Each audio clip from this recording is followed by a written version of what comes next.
Bradley Cooper is probably waiting to be subpoenaed. Because Diddy's currently in a scandal.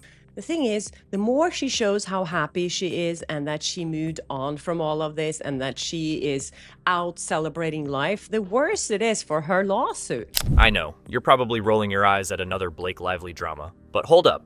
This time, it's Gigi Hadid dropping Bombshell, and it was live on air. Maybe Gigi Hadid didn't want her to show up. After Taylor Swift basically ghosted her, Gigi just decided to drop some truth bombs that Blake wasn't ready for. And no, she didn't even have to speak a word. It's just, what she did was bad enough to make poor Blake wish she'd stayed home in the first place. So here's the tea, my friends.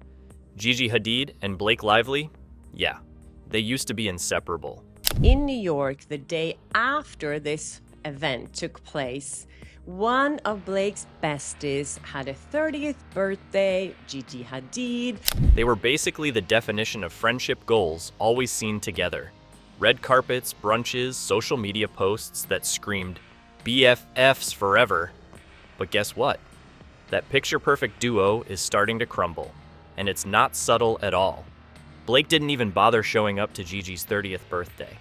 There were a lot of celebrities there. Of course, her boyfriend Bradley Cooper was there, or her fiance. I don't know if they're engaged. And others were there, Anne Hathaway, her husband.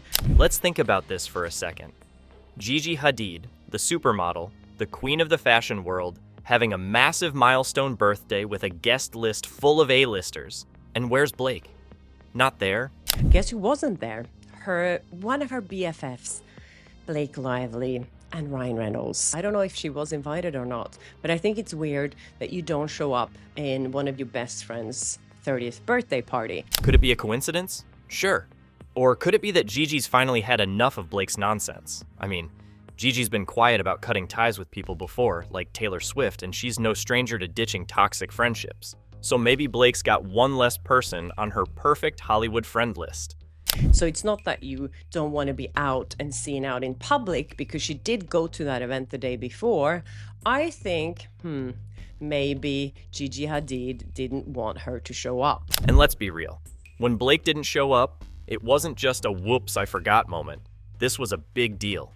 Gigi's birthday was the event, and Blake's absence was loud. We all know Blake's been wrapped up in legal messes, drama with Justin Baldoni, and let's not forget the media circus she's been dragging around. Because both her and Bradley Cooper is probably waiting to be subpoenaed. Maybe people like Gigi, who once supported her, are starting to see Blake for what she really is.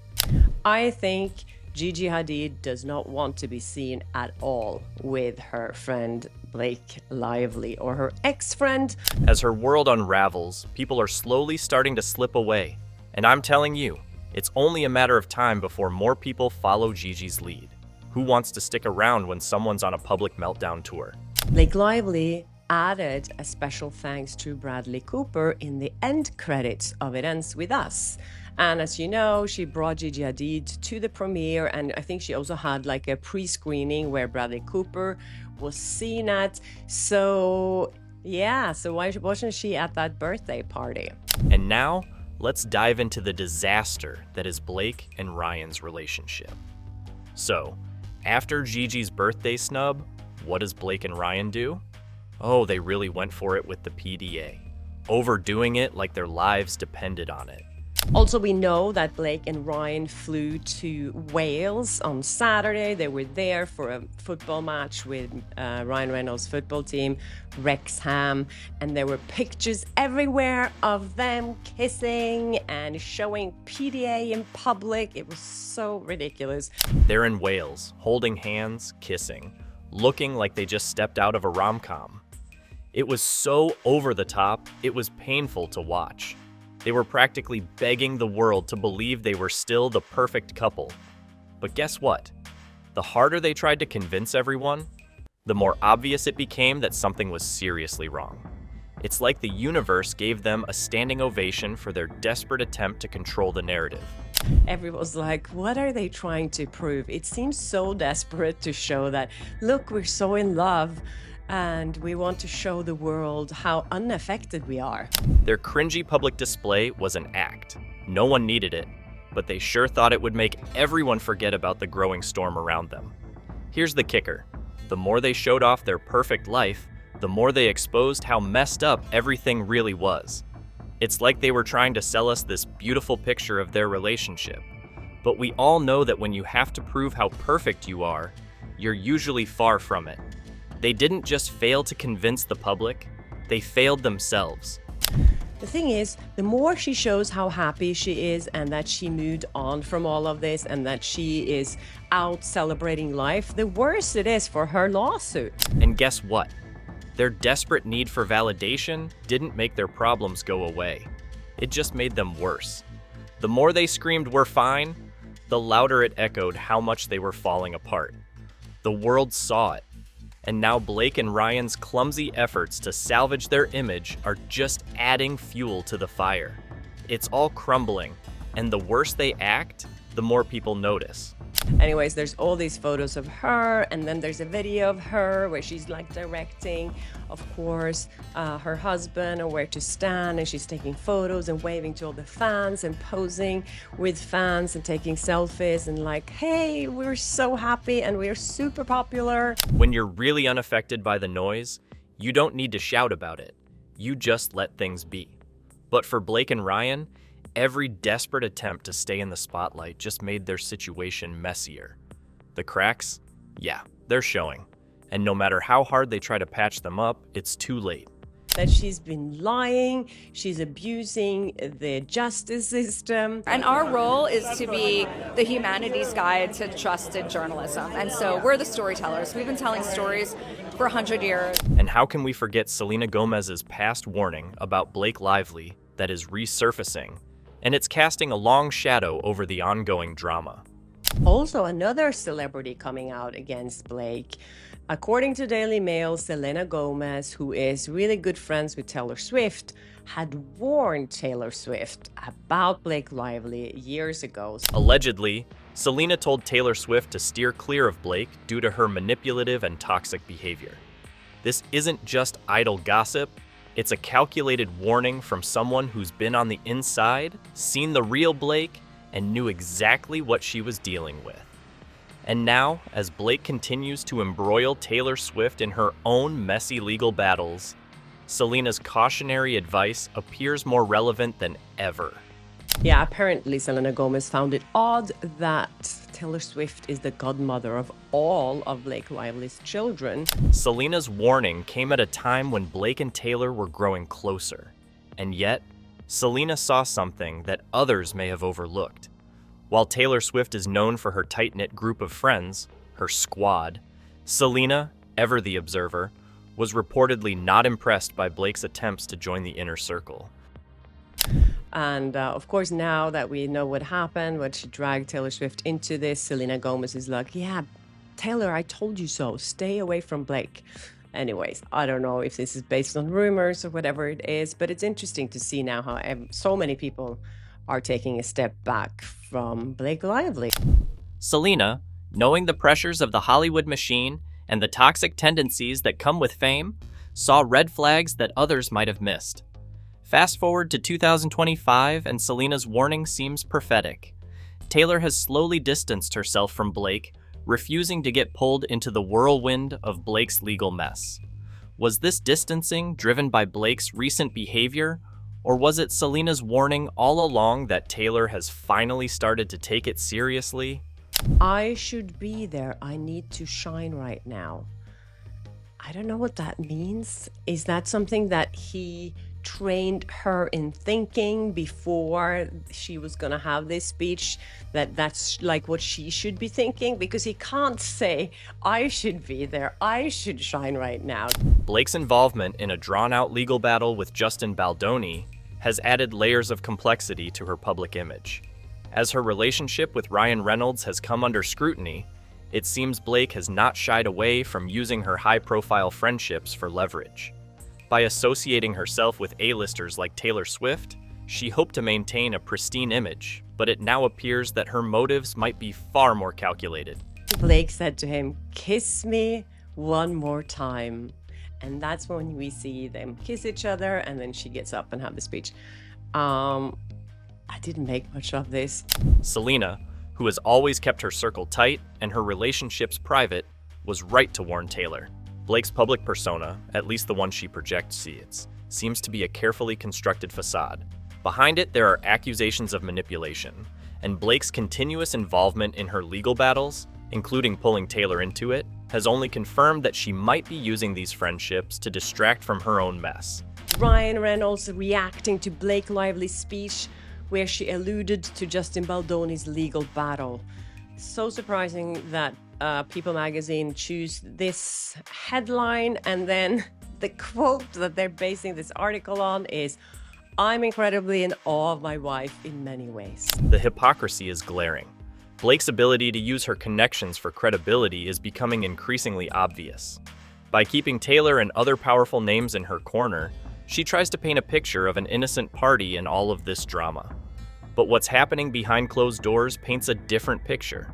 One of a woman who's willing to manipulate the media, the legal system, and even her own friendships for personal gain.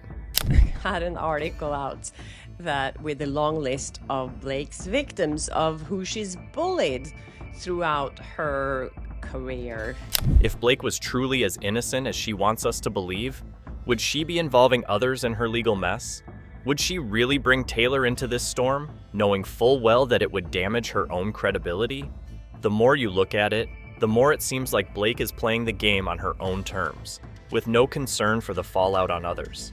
It's all about the narrative she's creating, and she's not above using anyone, even close friends like Taylor Swift, to keep it going. I mean, there must be so many more bad interviews out there. I'm sure so many journalists are sitting on their interviews with her that they never published because they thought it was awful. Gigi Hadid's involvement in Blake's drama is another key piece of the puzzle that's raising eyebrows. There's a growing sense of disdain between the two, and it's not hard to see why. Gigi's private screening of It Ends With Us, with Blake and Bradley Cooper in attendance, revealed a deeper relationship with Ryan Reynolds and a closer connection to Blake's professional life than many realized. Yeah, and So like good. 3 weeks. I'll say Yeah, it. she saw I'll be it the a few review. weeks ago. It's amazing. You gotta pan over to Lily and Atlas. This is a big did. deal. Get over got here. him. Yeah. Thank you guys. Yeah, and So like good. 3 weeks. I'll say. Yeah, she saw I'll be it. the review. It's amazing. Rumors have been swirling about Blake's influence on set, and Gigi may have witnessed it firsthand. The more Gigi saw, the more uncomfortable she might have become with Blake's actions, both professionally and personally. Gigi, no stranger to the intricacies of Hollywood, knows the dangers of getting involved with someone who has a reputation for using others for their own benefit. Blake Lively was trying to threaten these harassment claims, and ultimately that's what came to fruition. But so in that thread, there was a bullet point that mentioned that there was a private screening that Blake Lively hosted at her penthouse in New York with a bunch of her famous friends. And so we were wondering, who were those famous friends? As Blake's power grew on set, Gigi's uncertainty likely grew with it.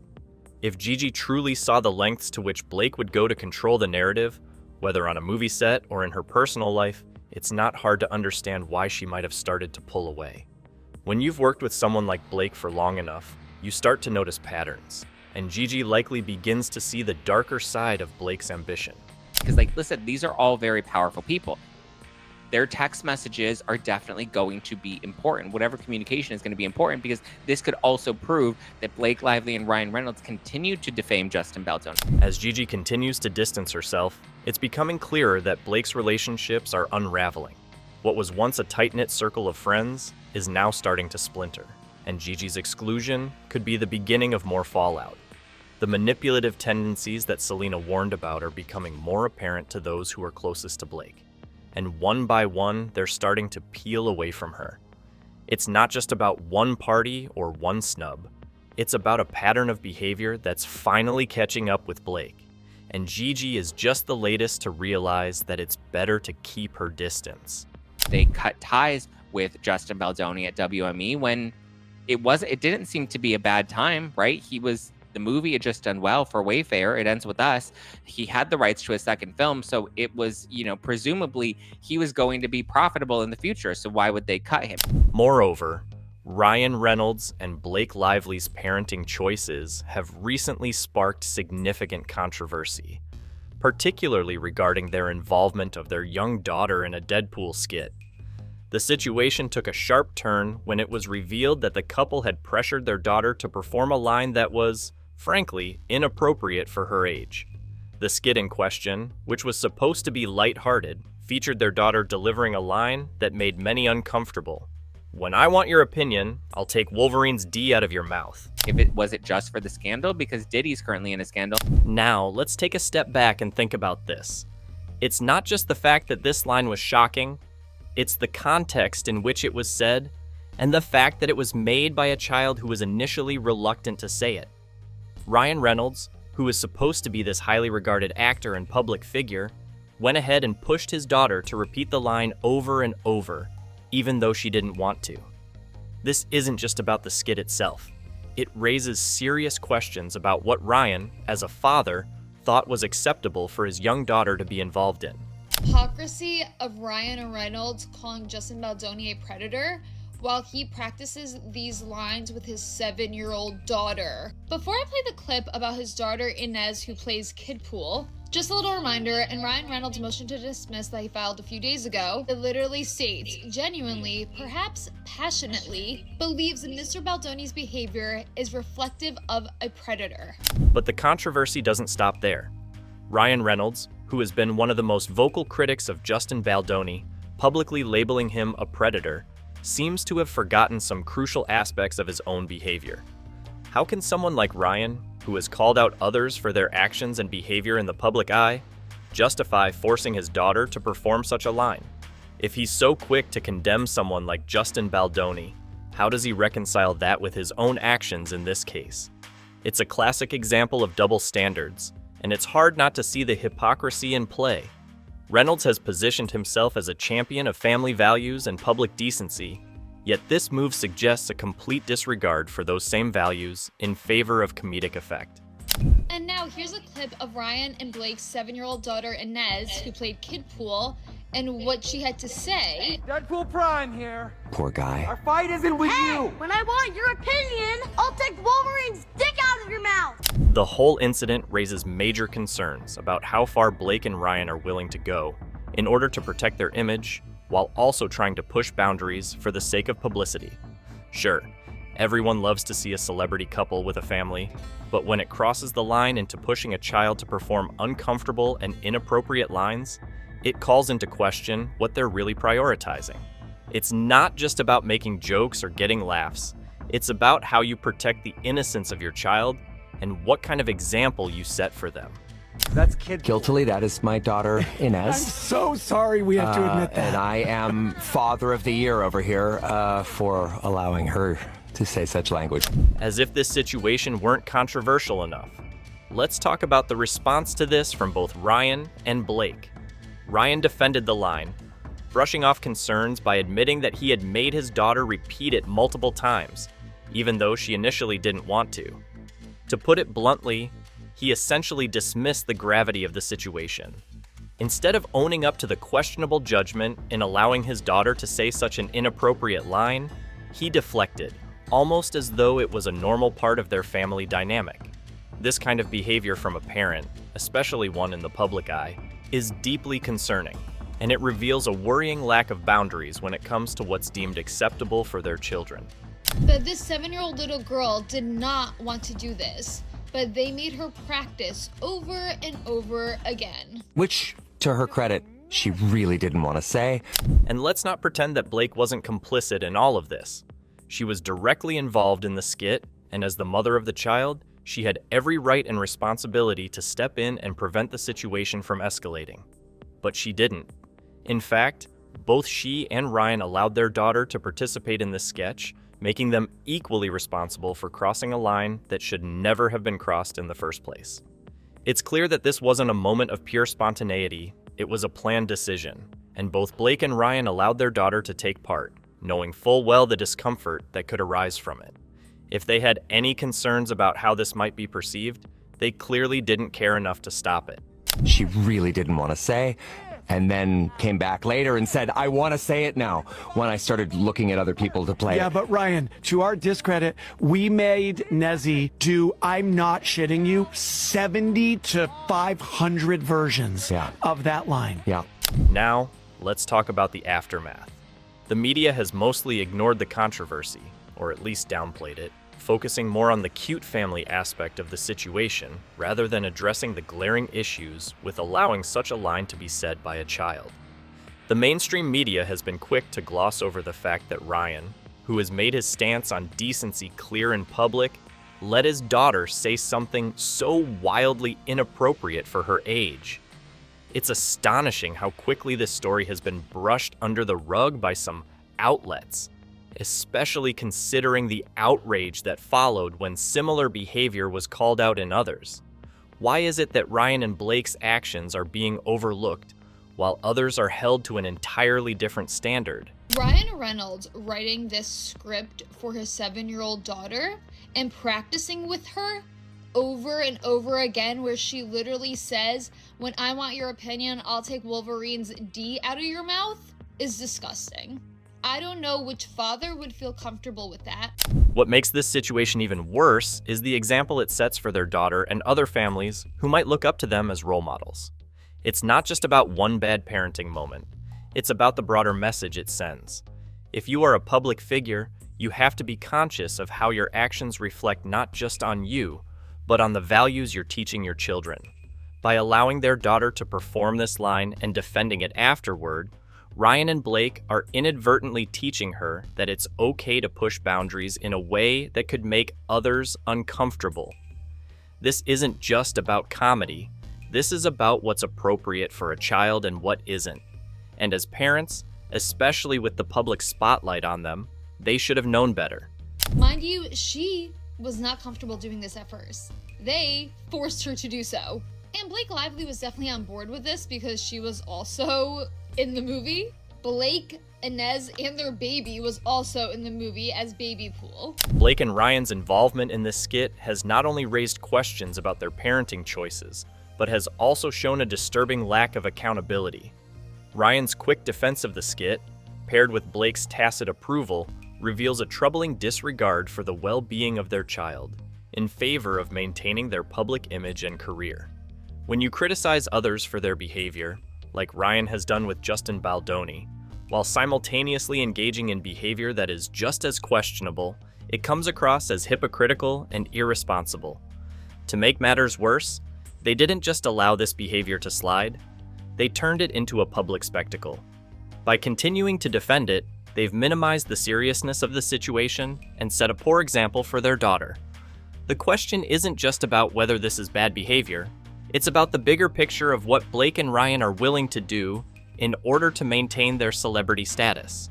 This controversy raises more questions than answers, and it only adds to the growing list of questionable decisions made by the couple in recent years. Do you think Gigi Hadid is finally distancing herself from Blake Lively for good? Drop your thoughts in the comments below. We'd love to hear what you think.